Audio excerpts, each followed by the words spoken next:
নৌকা ছাড়ার পূর্বে আকাশের কালো মেঘের ঘনঘটা চোখে পড়ল। তার কিছুক্ষণ পর হঠাৎই ঝমঝমিয়ে বৃষ্টি নেমে এলো। খোলা নৌকা হওয়াতে চোখের পলকে যাত্রী 5 জন কাকভেজা হয়ে গেল। ভিজলেন না হেমলতা। মোর্শেদ ছাতা ধরে রেখেছেন। বজ্রপাতের সাথে সাথে হেমলতার আত্মা ধুলে উঠছে, মনটা খচখচ করছে। তিনি জলের দিকে স্থির চোখে তাকিয়ে রইলেন। জলে বৃষ্টির ফোঁটা পড়ার সঙ্গেই বলের মতো একদলা পানি লাফিয়ে উঠছে। তারপর ছোট্ট ছাতার মতো আকৃতি নিয়ে চারপাশে প্রসারিত হয়ে হাওরে মিলিয়ে যাচ্ছে। দেখতে সুন্দর, কিন্তু সেই সৌন্দর্য মনে ধরছে না। অজানা আশঙ্কায় তিক্ত অনুভূতি হচ্ছে। মোর্শেদ গলা খাকারি দিয়ে হেমলতার দৃষ্টি আকর্ষণ করার চেষ্টা করেন। এরপর বলেন, কিছু খাইবা? হেমলতা নিরুত্তর। মোর্শেদ শুষ্ক হাসি হেসে বলল, আর কিছুক্ষণ, আইয়া পড়ছি।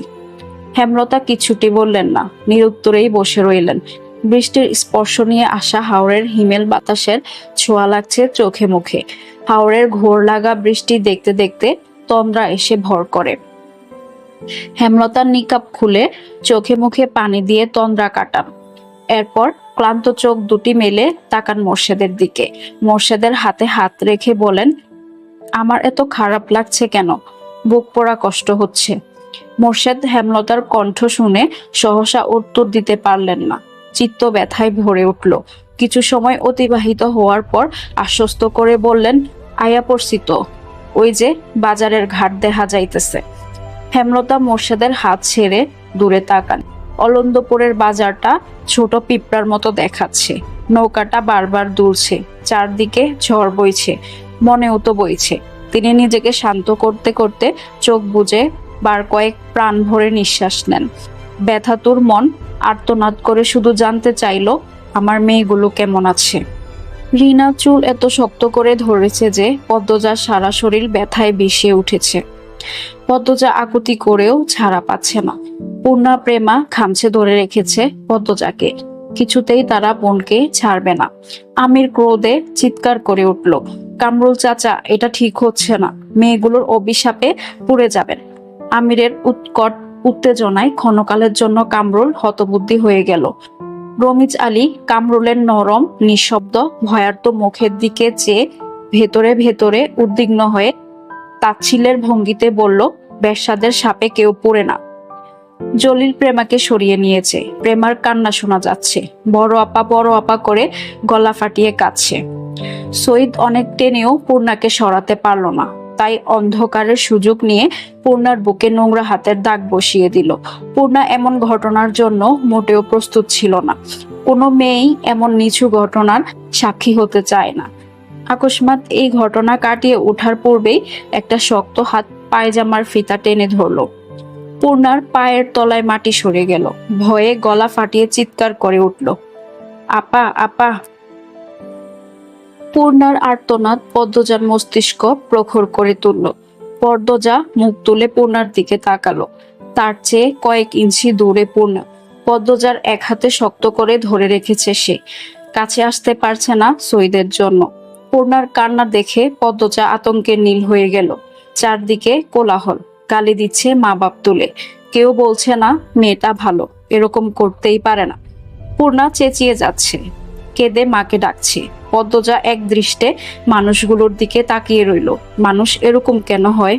পূর্ণার হাত সঈদ আলগা করতেই সে ছুটে এসে জড়িয়ে ধরল পদ্মজাকে।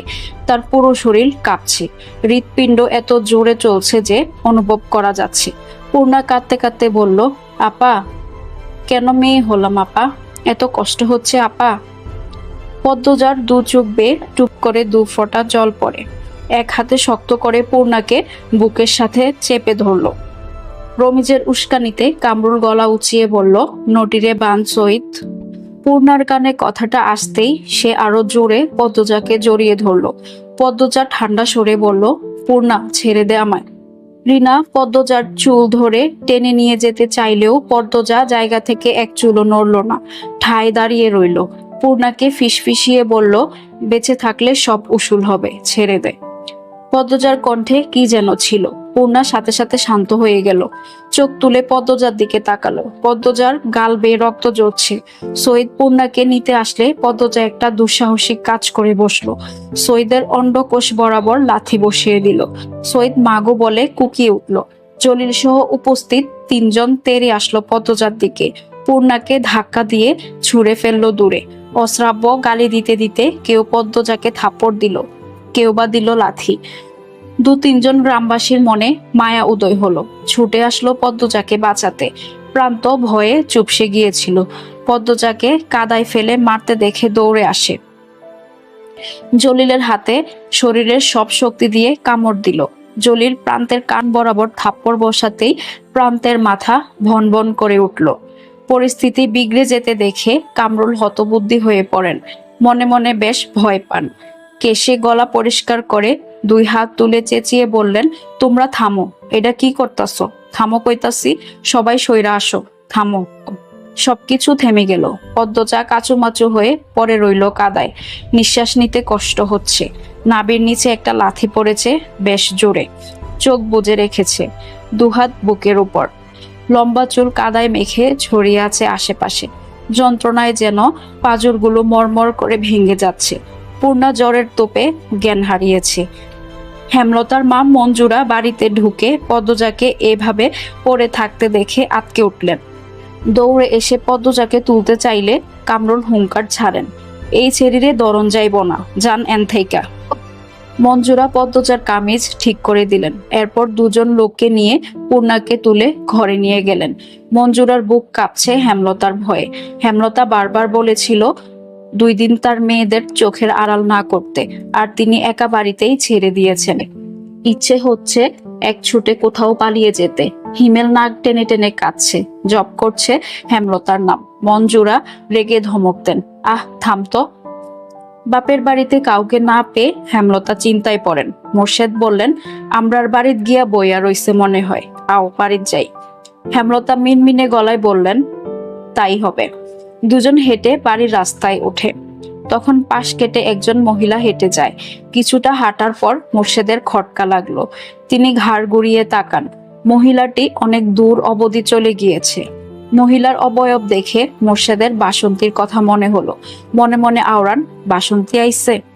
পরপরই নিজের মনকে বুঝতেন, না না, হে আইব কেমনে, আর আইলেও যাইব কা কেন। তিনি আর মাথা ঘামালেন না। হেমলতার বুক দুরু দুরু করছে। ঠান্ডা বাতাস বইছে, তবুও তিনি ঘামছেন অজানা আশঙ্কায়। বাড়ির কাছাকাছি এসে তিনি দেখতে পেলেন মাতব্বরকে। মাতব্বরের সাথে আরো 2 জন ব্যক্তি।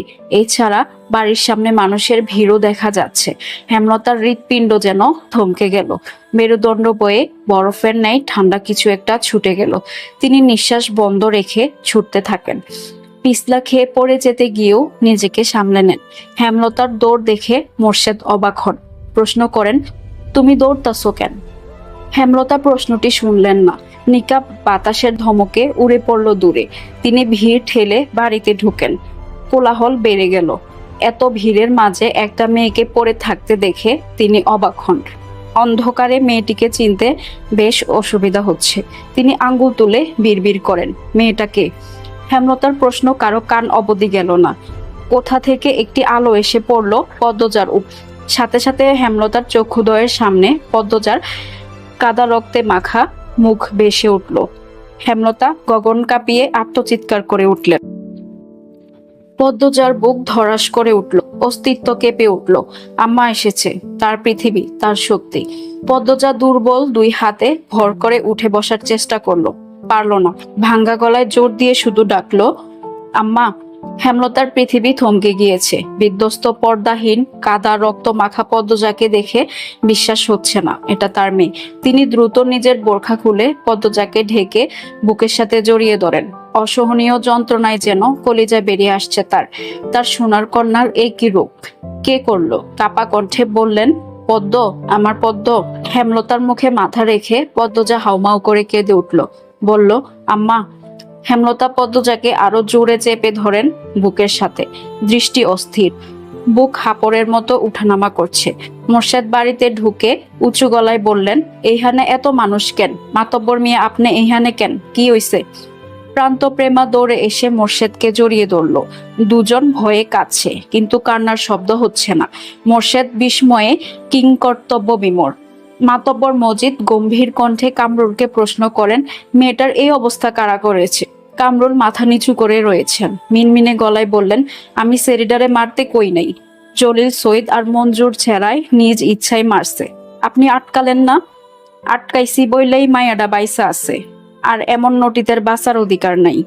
থামেন মিয়া, কার কি শাস্তি হবে সেটা আমার দায়িত্ব, আপনার না। সৈয়দ, জলিল আর মঞ্জুর ছেলেকে তো দেখা যাচ্ছে না। আগামীকাল তাদের আমি মাঠে দেখতে চাই। কামরুল মাথা নিচু করে রাখলেন। মজিদ হাওলাদার ভারী সৎ এবং নিষ্ঠাবান মানুষ। গ্রামের মানুষদের দুই হাতে আগলে রেখেছেন। পুরো অলন্দপুরের মানুষ মজিদকে পেরেস্তা সমতুল্য ভাবে। 25 বছর ধরে অলন্দপুর সামলাচ্ছেন তিনি। গুড়ি গুড়ি বৃষ্টি পড়ছে। অন্ধকার গাঢ় থেকে গাঢ়তর হচ্ছে। হেমলতা কিছুতেই হিসাব মিলাতে পারছে না।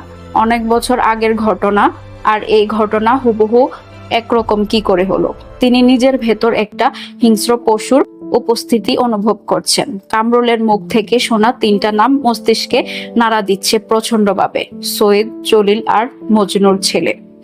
মজিদ সবাইকে উদ্দেশ্য করে বললেন, আগামীকাল সবাই স্কুল মাঠে চলে আসবেন।